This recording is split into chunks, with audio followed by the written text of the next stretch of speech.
सास ने बहू की असलियत जानने के लिए अपने चेहरे पर मिट्टी लगाई और आधा घंटा सुअर के बाड़े में खड़ी रही। उसे पूरा यकीन था कि बहू उसे घर से भगा देगी, लेकिन अगले ही पल जो सच सामने आया उससे सास और बेटा दोनों के पैरों तले जमीन खिसक गई, क्योंकि जिसे वो गरीब बहू समझ रहे थे वो असल में देश के सबसे बड़े अरबपति की इकलौती बेटी निकली। दरवाजा खुलते ही बहू समझ नहीं पाई कि क्या हो रहा है, लेकिन सास ने तुरंत उसका हाथ पकड़ लिया। तभी लड़की को एहसास हुआ कि सामने खड़ी औरत उसके जल्दी जल्दी में हुई शादी वाले पति की माँ है। वह तुरंत उन्हें अंदर ले आई और सोफे पर बैठाया। घर के अंदर बैठे रोहित, जो असल में एक बहुत बड़ी कंपनी का मालिक था लेकिन अपनी पहचान छुपाकर रह रहा था, ने जैसे ही अपनी माँ को देखा वह चौंक गया और उसके मुंह से पानी ही निकल गया। वह जल्दी से माँ के पास आया कि आखिर वह यहाँ क्यों आई है, लेकिन जैसे ही करीब पहुंचा उसे एक अजीब बदबू महसूस हुई। असल में रोहित की माँ कमला देवी आने से पहले आधा घंटा सुअर के बाड़े में खड़ी रही थी ताकि उन पर गांव की गंध आए और बहू का असली चेहरा सामने आ जाए। कमला देवी को लगा कि बहू अब जरूर नाक भौं सिकोड़ने लगेगी, लेकिन हुआ बिल्कुल उल्टा। सिया ने उन्हें बिल्कुल भी नफरत से नहीं देखा, बल्कि बड़े प्यार से सोफे पर बैठाया और पानी दिया। इसके बाद कमला देवी ने दुख भरी कहानी शुरू कर दी। उन्होंने कहा कि गांव में उनकी जिंदगी बहुत मुश्किल है। वह अकेली ही मुर्गियां पालती हैं, सुअर संभालती हैं और बड़ी मुश्किल से बेटे को पाल पोस कर बड़ा किया। अब तो हालत और भी खराब हो गई है। उनका पुराना घर इतना जर्जर हो गया था कि अचानक गिर पड़ा, इसलिए मजबूरी में उन्हें शहर में बेटे के पास आना पड़ा। इतना सुनकर सिया को कुछ अजीब लगा। उसने ध्यान से कमला देवी की तरफ देखा और उनकी गर्दन में पहनी हुई बहुत महंगी दिखने वाली माला की तरफ इशारा करते हुए पूछा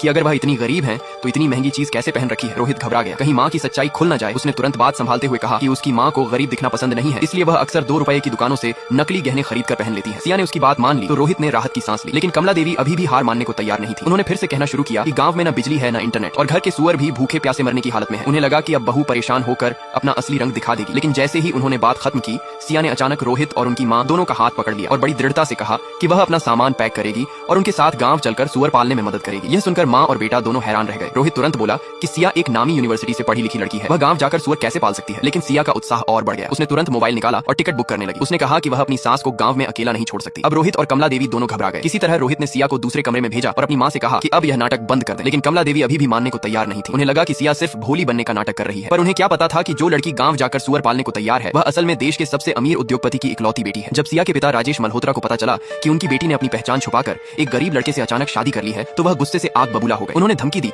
कि वह उसकी सारी आर्थिक मदद बंद कर देंगे, लेकिन सिया को इससे कोई फर्क नहीं पड़ा, क्योंकि सिर्फ किराए की आमदनी से ही उसकी जिंदगी आराम से चल सकती थी। आखिरकार गुस्से में उसके पिता खुद उसे घर ले जाने के लिए शहर आ गए। उधर कमला देवी अपने बेटे की बात मानकर जाने लगी, लेकिन दरवाजे पर ही उनकी मुलाकात सिया से हो गई, जो पानी लेने गई थी। मजबूरी में कमला देवी ने मुस्कुराकर कहा कि वह तो बस मजाक कर रही थी और यह देखकर खुश है कि दोनों का छोटा सा घर खुशियों से भरा है। रोहित ने भी जल्दी से बात बदल दी और कहा कि उसकी माँ को नाटक करने की आदत है। तभी सिया का फोन बजा। स्क्रीन पर नाम देखते ही वह समझ गई कि मुसीबत आने वाली है। फोन उठाते ही उसका सहायक घबराकर बोला कि उसके पिता उसे लेने घर आ रहे हैं, लेकिन राहत की बात यह थी कि उसके पिता गलत घर का नंबर देखकर किसी और के दरवाजे पहुंच गए थे। ऊपर से सहायक ने याद दिलाया कि सिया की दोपहर में कुछ जरूरी मीटिंग्स